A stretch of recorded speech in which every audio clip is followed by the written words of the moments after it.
Время новостей на канале Абаза. В студии Марина Будба. Здравствуйте. Сегодня в выпуске.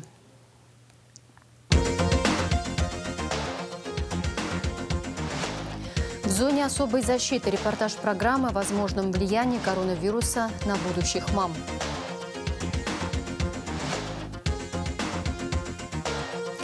Итало-абхазские связи продолжают развиваться. Итальянское издание опубликовало рецензию на книгу Вячеслава Чирикова «Абхазия. Итальянские города-государства 13-15 веков».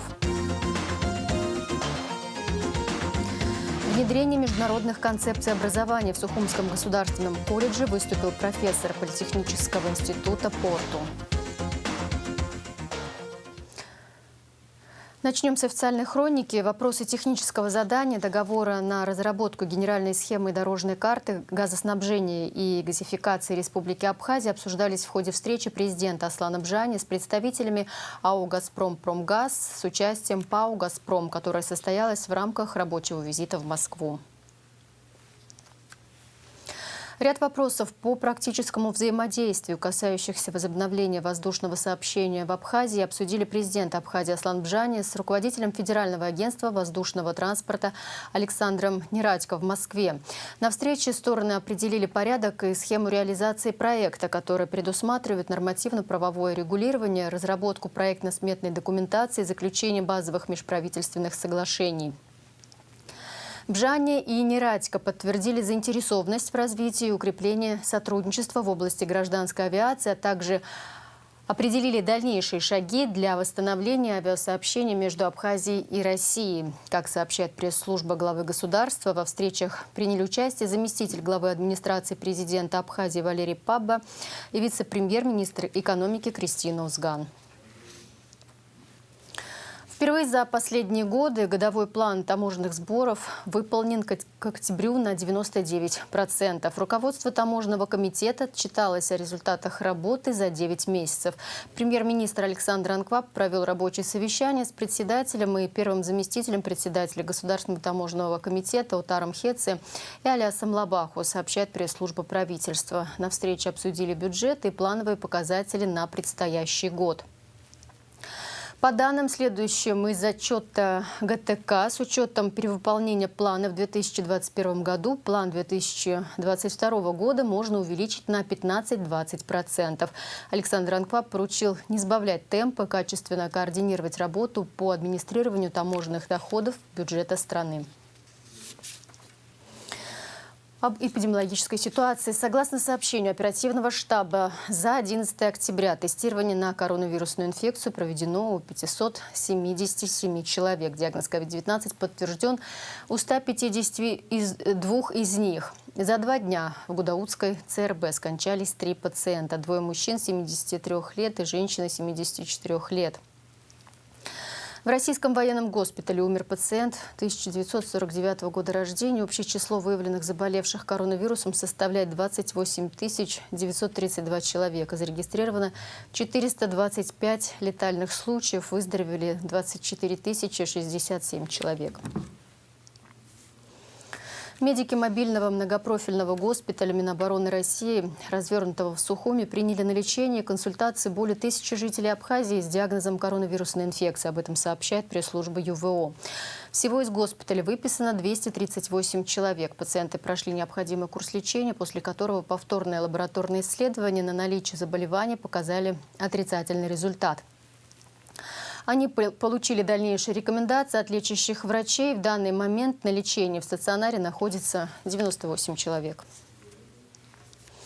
В зоне особой защиты пандемия коронавируса сказалась в том числе на будущих мамах. Наша съемочная группа встретилась со специалистами, которые занимаются ведением беременных в женской консультации, чтобы узнать, какие существуют правила для того, чтобы встать на учет, почему это важно и как сотрудники обеспечивают защиту от COVID-19. Слово Элеоноре Гилаян. Ожидание ребенка – это уникальное время для каждой семьи, которая в то же время таит в себе много неизвестного. Пандемия COVID-19 добавила в этот процесс еще больше неизвестности. Хотя, согласно данным ВОЗ, беременные женщины не подвержены более высокому риску заражения коронавирусом, тем не менее, по данным исследований, в случае заражения беременные больше рискуют получить тяжелые формы заболевания по сравнению с другими женщинами аналогичного возраста. Кроме того, заболевание COVID-19 во время беременности также ассоциируется с повышенным риском преждевременных родов. В Республиканском родильном доме нам рассказали, что введены строгие меры предосторожности. Все работают в масках, периодически измеряют температуру, сдают тесты ПЦР и на антитела. Также внесены изменения в протоколы принятия родов в связи с пандемией. Последние полгода всем поступающим в родильный дом мы берем анализ ПЦР на COVID-19. Вначале мы всем поступающим берем экспресс-методом. Затем одновременно берется анализ на ПЦР, отправляется в лабораторию, и в случае подтверждения COVID-19 больной транспортируется в Гудаутский ковидный госпиталь в отделение родовспоможения. Таких случаев у нас было несколько, 2 или 3 случая было, когда у нас здесь был выявлен COVID-19 у поступивших больных. Но хочу вам сказать, что практически все больные, которые к нам поступают, они на первые сутки до получения результата анализа изолируются в отдельную палату. Активно сотрудничаем с ЮНИСЕФ, сотрудничаем с ВОЗ. Как сотрудничаем? Мы, принимаем их рекомендации, методы ведения этих больных. И, конечно же, мы активно перенимаем опыт Российской Федерации. Что касается беременных, зараженных коронавирусом, то, согласно последним решениям Минздрава, все они в обязательном порядке госпитализируются, кроме бессимптомных. По словам Беллы Пилия, налажена также работа женской консультации. В 2018 году начался капитальный ремонт здания. Его пик пришелся как раз на пандемию. Однако сейчас все работы завершены, осталось только дождаться оборудования. Женская консультация, конечно, была в удручающем состоянии. Сейчас мы радуемся тому, что мы хоть какие-то условия, благодаря нашему правительству, Минздраву, мы улучшим условия пребывания женщин и сотрудников в женской консультации. Женская консультация у нас работает в полном режиме. Ведется прием и здесь, и онлайн. Очень большая работа проведена за этот период пандемии.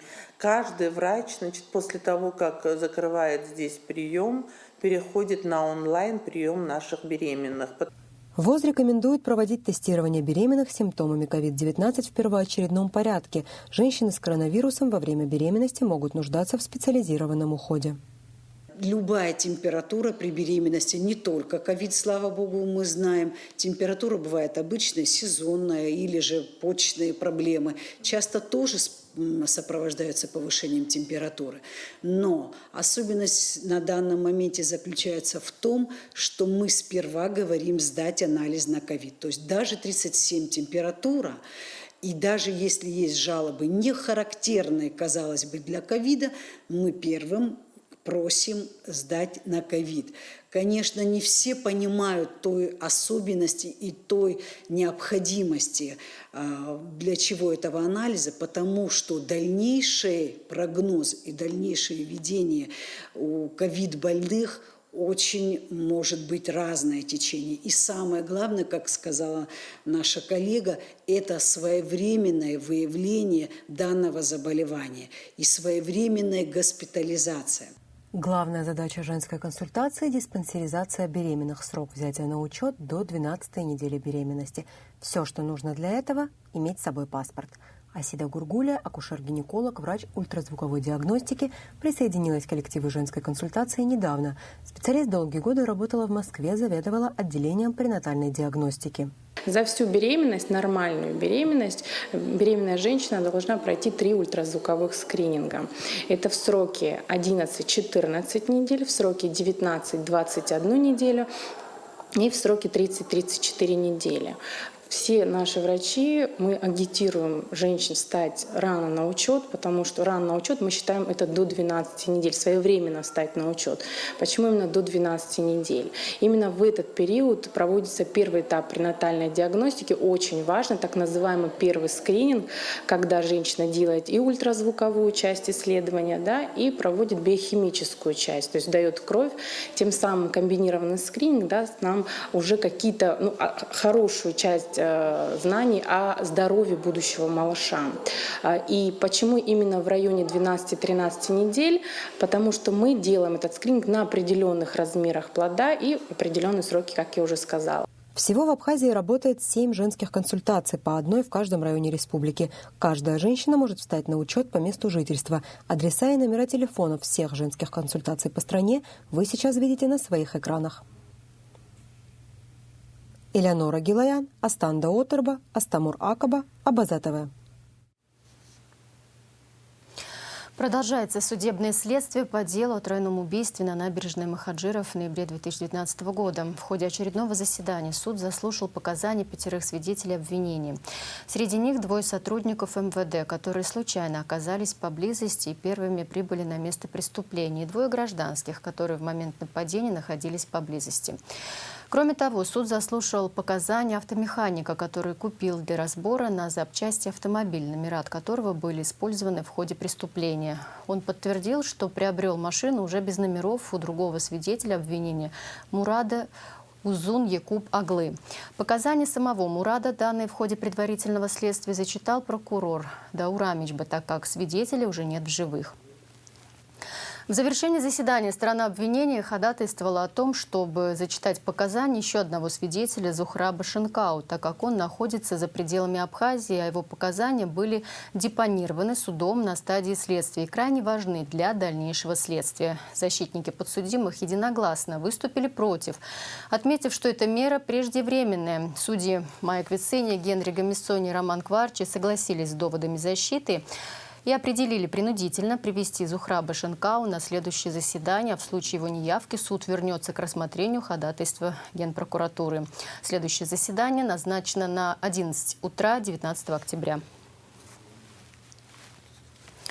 10 октября сотрудники СГБ Абхазии во взаимодействии с сотрудниками УКОН МВД Абхазии реализовали оперативную информацию в отношении лица, занимающегося сбытом наркотических средств путем тайных закладок на территории Абхазии, сообщает сайт СГБ. В результате мероприятия в городе Сухум по улице Гумистинской была задержана гражданка Российской Федерации Копьева Лариса Олеговна, 80-го года рождения, в ходе личного досмотра которой были обнаружены и изъяты 128 изолированных свертков, предназначенных для тайных закладок и последующей реализации через мессенджер Telegram. Согласно справке экспертно-криминалистического центра МВД Республики Абхазия, в изъятых свертках содержится порошкообразное вещество белого цвета, которое является сильнодействующим наркотическим средством метадон. Общей массой 79,16 грамм, говорится в сообщении пресс-службы СГБ Абхазии. В отношении задержанной гражданки проводится необходимое оперативно-следственное мероприятие. Делегация МЧС Абхазии во главе с министром, генерал-лейтенантом Львом Квицини принимает участие в работе Всероссийской конференции представителей аварийно-спасательных служб и аварийно-спасательных формирований, которая проходит в городе Судаке, Республики Крым, сообщает пресс-служба МЧС. На конференцию прибыли более 250 руководителей и командиров аварийно-спасательных служб и формирований со всей территории Российской Федерации, а также руководители региональных отделений Россоюз Спаса. В ходе пленарных заседаний планируется обсудить острые вопросы профессиональной деятельности спасателей, изменения перспективы нормативного регулирования, проанализировать существующие способы и методы эффективного взаимодействия с добровольными спасателями и пожарными волонтерами.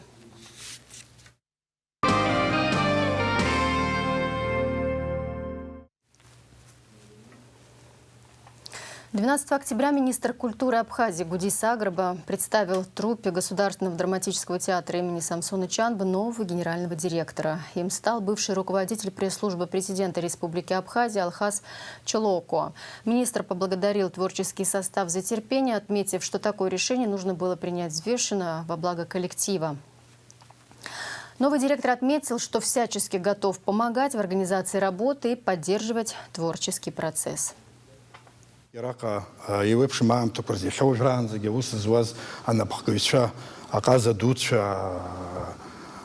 Карифей дуца рыштахе дара агбахирвадаю ратаху мараха айраха абри сарас актером сас режиссером сара супырва абра аусзва аказа дуца хапсо милат пхаизго культура пхаизго а сцена мацарапум кван апснекер яза псахо ай бишром ай бишраштахар усома вайвлер усома абра юхоп ви яхдрует сиги абартроп сара сцхраю с аксыз шухора аксыз шиваглар шиматсазур уи дара гвахора дуснату. Кроме того, на представлении нового гендиректора Абхаздрама министр культуры Гудис Аграба заявил, что в ближайшее время состоится заседание Координационного штаба по борьбе с коронавирусом и будет рассмотрен вопрос о возможном открытии учреждений культуры республики. Репортаж с мероприятия смотрите после выпуска новостей в рубрике «Амшахтес». 11 октября государственный ансамбль народного танца «Кавказ» имени Кандида Тарба выступил на Южном Урале в городе Сатки, где проходит фестиваль национальных культур Синегорья. Министр культуры Гудис Аграба направил приветствие гостям и участникам фестиваля. Талантливые мастера народного творчества представят зрителям лучшие образцы традиционной фольклорной культуры своих стран. Итало-абхазские связи продолжают развиваться. На днях известным итальянским изданием «Осерваторию Балканы и Кавказу» опубликована рецензия на книгу Вячеслава Чирикба «Абхазия и итальянские города-государства XIII-XV веков». Что привлекло европейского читателя, расскажет Илана Казанба. После того, как Вячеслав Чирикба написал книгу «Загадка Катерины» или «Кем была мать Леонардо да Винчи», у него, по собственному признанию, остался некий запал, который хотелось реализовать в более подробной публикации, посвященной абхазо-итальянским отношениям средних веков. Так была написана книга «Абхазия и итальянские города-государства XIII-XV веков. Вот такие темы. Католическая церковь Абхазии. Здесь 200 лет был епископ, посылаемый папой римским. Вот. Это тоже очень интересно. Кроме того, уже здесь существовало уже 200 лет консульство генуэзское существовало, которое оформляло нотариальный офис, который оформляли различные акты купли-продажи кораблей, других каких-то вещей. Но из таких не очень-то благовидных, так сказать, аспектов была, конечно, работорговля, которой потом занимались турки, естественно, еще на большем масштабе. И, тем не менее, все-таки вот международная торговля белыми рабами из побережья Кавказа, из Крыма, из Кавказа была, конечно, очень такая выгодна для итальянцев, поскольку, знаете, это было, как раз совпало с эпидемией черной чумы, и население вообще Европы там чуть ли наполовину вымерло, не было рабочих рук. И поэтому нужны были рабочие руки, как сейчас говорят, гастарбайтеры. Да? Вот они их там покупали на рынках, вот, в Крыму, скажем, в Азов, Таном. В монографии рассматриваются итало-абхазские взаимоотношения времени динамичной торговой экспансии на Черноморском побережье Кавказа. Книга весьма интересна для историков-медиевистов, кавказоведов, а также широкого круга читателей. Она уже привлекла внимание ученых из Европы, опубликовавших свою весьма положительную рецензию. Есть такой институт, обсерватория Балкан и Кавказ. Но он создан в институте Трентино, это автономный регион на севере Италии. Вот. Там, кстати, вот, называемый Южный Тироль находится. Да? Это австрийская территория, которая сейчас находится в Италии, автономная область. И там вот университет Тренто есть, да? И там находится институт такой, вот, значит, при университете находится такой центр по наблюдению ситуации над Балканами и Кавказом. И вот там вот один из авторов, один из ученых итальянских, Джорджо Комай, известный политолог, кто занимается, кстати, непризнанными государствами, такой вот современностью занимается в основном, он написал большую рецензию на мою книгу, которая была опубликована в этом издании «Обсерватория Балкан и Кавказ», где положительно оценил мою работу, поскольку там было на самом деле собрано вот все, что имелось, разбросано по различным монографиям, статьям, изданиям всяким, в источниках много было Все в одной книге, очень полезно для... И что очень важно, отмечает то, что здесь также намечаются пути дальнейших исследований. Вот работорговля, скажем, картография, торговля. На первом этапе книга издана тиражом 1000 экземпляров. Почти все они уже раскуплены на днях. В абхазские магазины поступит лишь малая часть издания монографии. Но так как интерес к ней проявляют не только в нашей республике, но и в Европе, в планах автора повторное издание. Илана Казамба, Торник Амичпа, Абаза ТВ. Внедрение международных концепций образования. В Сухумском государственном колледже выступил доктор наук, вице-президент и профессор Политехнического института Порту Хосе Карлос Лоуренсо Квадрато. Лекция состоялась в рамках совместной программы ЕС ООН по улучшению среднего профессионального образования в Абхазии. О лекции португальского ученого расскажет Анастасия Никонова.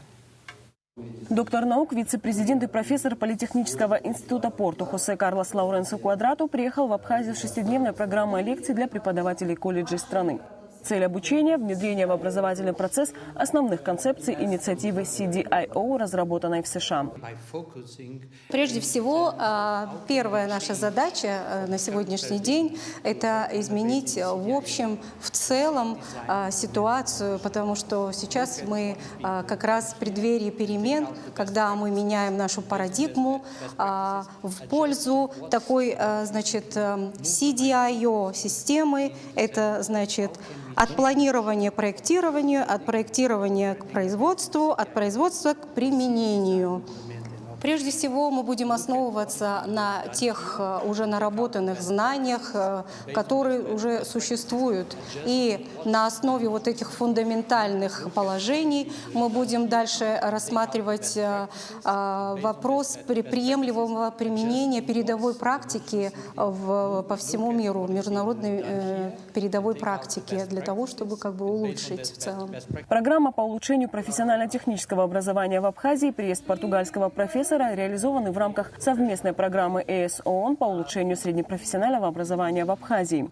Немного о нашей программе. Конечно, стратегическая задача совместной программы ЕС ООН по улучшению профтехобразования в Абхазии – это улучшение качества профтехобразования до уровня международных стандартов с привнесением международного опыта. Во-первых, мы хотим, конечно, обеспечить техническое обеспечение, вот то, что мы сделали, видим в этих аудиториях, здесь, в других местах, это вот часть нашей работы.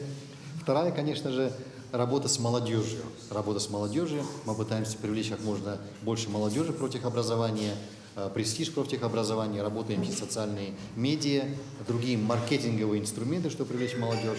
Ну и, конечно же, еще более важным является работа с преподавателями. Что преподавателями и нашими стейкхолдерами, теми, кто заинтересован в этом процессе, мы знали о наиболее передовом международном опыте. Что же в мире делается и как этот опыт принести сюда.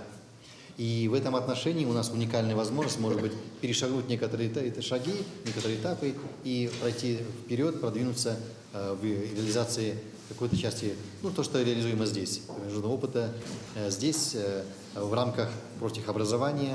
И, конечно же, подготовленный преподаватель, обученный преподаватель является главным инструментом улучшения всей системы профтехобразования, улучшения престижа профтехобразования и улучшения качества жизни и конкурентоспособности среди молодежи. В первый день семинара абхазских преподавателей ждало знакомство с основными принципами инициативы CDIO. В ходе 6-дневного обучения будут изучены методы преподавания, обучения и оценки данной инициативы. 16 октября состоится подведение итогов и закрытие программы профессионального обучения, а также выдача сертификатов. Анастасия Никонова, Сасрапа Гухава, Абаза ТВ. В завершении выпуска о погоде.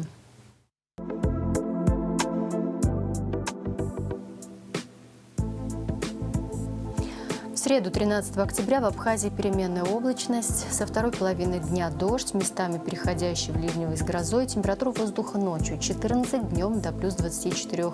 Температура морской воды 20 градусов.